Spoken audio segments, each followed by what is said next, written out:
Hello, Hans Marcon Marites reporting. Alam kong Holy Week ngayon, pero kayong mga chismoso-chismosa ay talagang walang pahinga. Pero okay lang yan. Masayang hipokrito tayo dahil dito sa bagong issue ni Mark Pingris at Kim Rodriguez. Patunayan natin kung may nangyari ba talaga sa kanilang dalawa. Okay, so tignan natin yung mga detalye para malaman natin kung ano ba talaga ang totoo.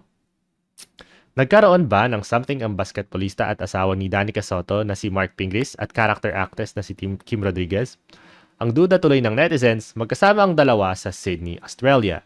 So pag nakita nyo dito, magkasama silang natagpuan sa Sydney Opera House. Kasi nagpost silang dalawa sa kanilang Instagram stories.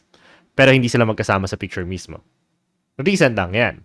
Ngayon, ayon sa Archika PH, nakita rin silang dalawa sa isang unknown location na may kasama silang fans dun sa picture na yon. Pero again, magkahiwalay pa rin sila. Pero same place. Noong August 2023 pa yon. Ngayon, bukod pa doon, sa isang video ni Mark Pingris kung saan naglalaro siya ng basketball sa liga, hulaan nyo kung sino ang prinomote niya bilang special guest na parang museo. Salamat, Pati. Appreciate namin to. Last may special guest pa kami si Kim. Let's go! So dahil sa mga allegations, si Mark Pingris na mismo ang nagsalita. Walang katotohanan ang lumabas na salita tungkol sa amin ni Miss Kim Rodriguez. Walang namamagitan sa aming dalawa gaya ng sinasabi ng ibang tao. Nakasama ko po si Miss Kim sa isang basketball event at sa isa pang eventong naging muse siya ng team namin. So, muse nga siya. Okay. Yung kaibigan din ni Danica Soto ay nagsalita at pumalag sa cheating allegations. So, yung friend mismo ni Danica na si Pebbles Duque. Sabi niya, that photo was taken before pa February 16. My best friend Danica and him have a very beautiful family. Ay nako, he won't do that. Maraming priorities si Mark. They have a beautiful family. Ngayon pwede namang sabihin, coincidence lang yan. Nagkataon lang na magkasama silang dalawa sa isang lugar kahit hindi sila nagkita, pero wala naman natang maniniwala doon. So, hindi ang teorya na pwede nating bigyan ng credibility. Ngayon, pwede rin sabihin na platonic lang sila. Bale, magkaibigan talaga sila at pinapamukha lang ng netizens na may nangyayari sa kanilang dalawa kahit wala naman. Kasi, syempre, ang babae at lalaki, nagiging kaibigan din naman di ba? Magkaibigan, sorry. Ito ang issue dito. Base sa galawan nilang dalawa, parang masyadong intimate ang pagsasama nila para sabihin na magkaibigan lang ang dating ng kanilang samahan. Kasi, sasabihin mong, special guest lang siya. Magkasama kayong dalawang nagbabakasyon, tapos si Danica hindi kasama.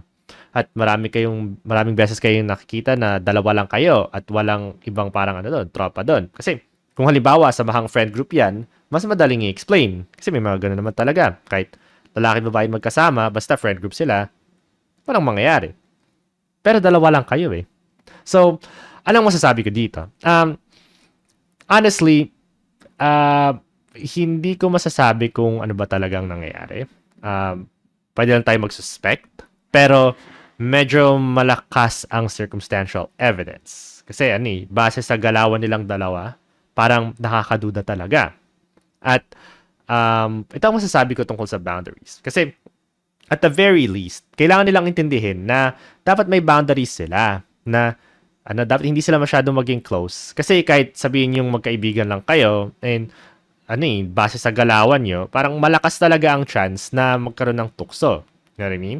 Na parang, walang ibang nakakakita. Well, syempre celebrity kayo. Pero kung talagang may nangyayari sa inyong dalawa, at some point, makikita yun ng publiko.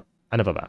May mga tao naman na pag nasa relasyon sila, marunong silang sumunod sa boundaries. Pero, wala akong nakikitang ganun dito eh. Masyado ring suspicious ang pag-delete ni Mark ng Instagram story. Kasi, isipin ng tao parang naguhugas kamay siya. Kasi, sa totoo lang, dapat iniwan mo na lang yun eh. I mean, magkaibigan lang kayo, stand on it.